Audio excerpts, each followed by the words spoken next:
সর্বাবস্থায় আল্লাহ রাব্বুল আলামিনের জিম্মার মধ্যে থাকতে চাই। আল্লাহ যদি আমাদের উকিল হয়ে যান, তাহলে আমার বিপদ আপদ, পেরেশানি, মুসিবত, অ্যাক্সিডেন্ট, নানান ধরনের বিষয় নিয়ে আমাদের দুশ্চিন্তা থাকে। এবং মানুষের মধ্যে কিন্তু দুশ্চিন্তা অনেক সময় শয়তান ঢোকায়। কি হতে কি হবে, হবে কি হবে না, কেমনে বিপদ হয় কিনা। এই যে অবস্থা, এই অস্থিরতা দূর করার জন্য রাসূল আরবি সাল্লাল্লাহু আলাইহি ওয়াসাল্লাম আবু দাউদের মধ্যে একটা হাদিস আসছে, এই ওজিফা হিসাবেও ফজরের পরে, মাগরিবের পরে এই দোয়াটা পড়ার ক্ষেত্রে উৎসাহ দেওয়া হয়। সেটা হচ্ছে আল্লাহুম্মা লা তাকিলনি ইলা নাফসি তরফাতা আইন। আল্লাহ, আপনি এক পলকের জন্য আপনার জিম্মা থেকে আমাকে মুক্ত করবেন না।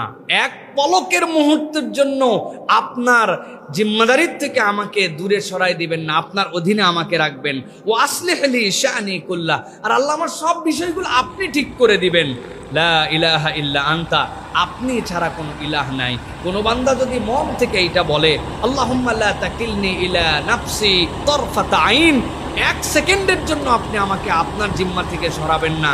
ওয়াসলিহ লি শানি কুল্লাহ, আল্লাহ আমার সব বিষয় আপনি ঠিক করে দিবেন।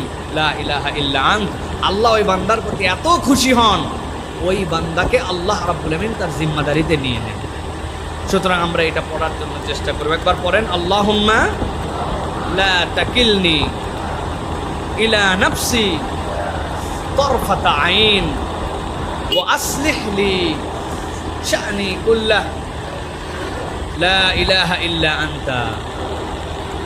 এইটা পড়ার জন্য চেষ্টা করবেন প্রিয় ভাইরা।